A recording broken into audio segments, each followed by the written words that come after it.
Seja bem-vindo ao nosso canal, Grandes Batalhas da História. Aqui você terá a oportunidade de reviver as maiores e mais emocionantes batalhas que marcaram a história da humanidade.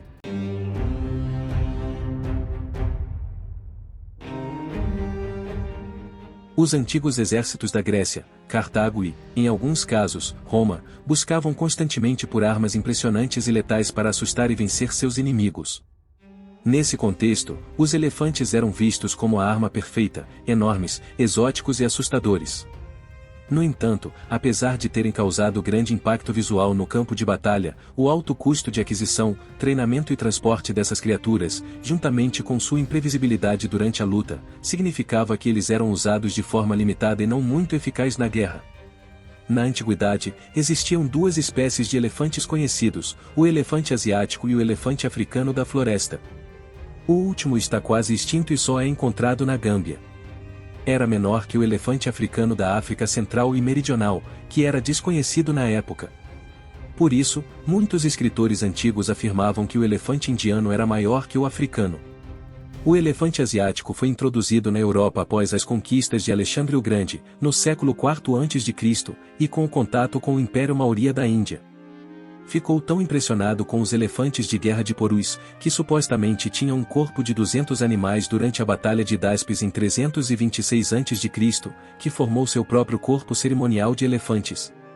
Muitos dos sucessores de Alexandre levaram essa ideia adiante e empregaram elefantes na batalha. De fato, o Império Seleucida fez questão de controlar exclusivamente o tráfico de elefantes asiáticos.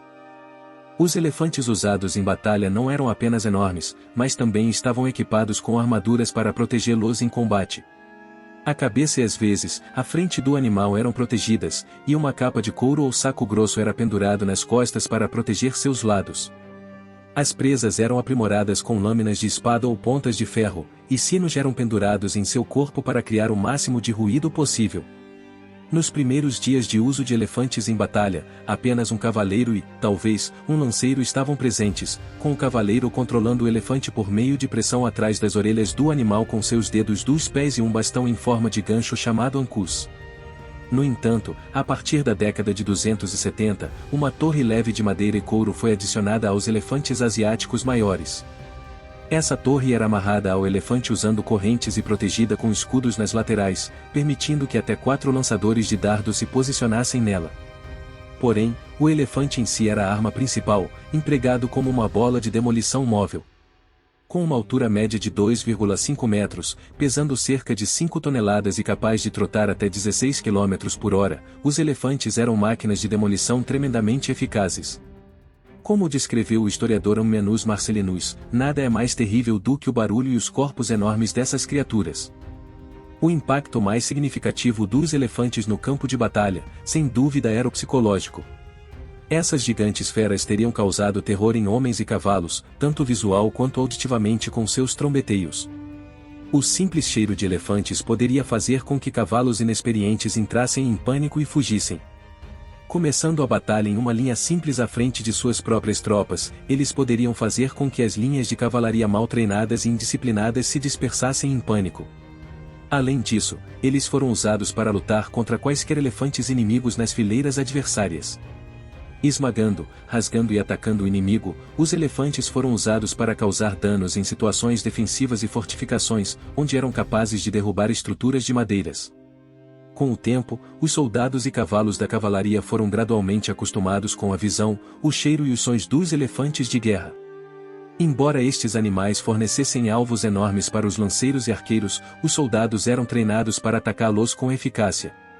Poços e estacas eram preparados para prender os elefantes e os soldados, em seguida, cortavam seus tendões ou troncos, se conseguissem chegar perto o suficiente. Para proteger as patas dos elefantes, uma pequena equipe de infantaria era posicionada próxima a eles. No entanto, se um elefante fosse ferido, a situação poderia ficar perigosa, já que ele poderia enlouquecer e causar danos terríveis para ambos os lados. Nesse caso, os cavaleiros usavam uma ponta de metal e um martelo para perfurar o cérebro do elefante e matá-lo instantaneamente, evitando uma tragédia ainda maior. Com o passar do tempo, a presença dos elefantes de guerra nos campos de batalha perdeu sua força de impacto. Os inimigos aprenderam a lidar melhor com essas criaturas imponentes e suas táticas de combate foram aprimoradas.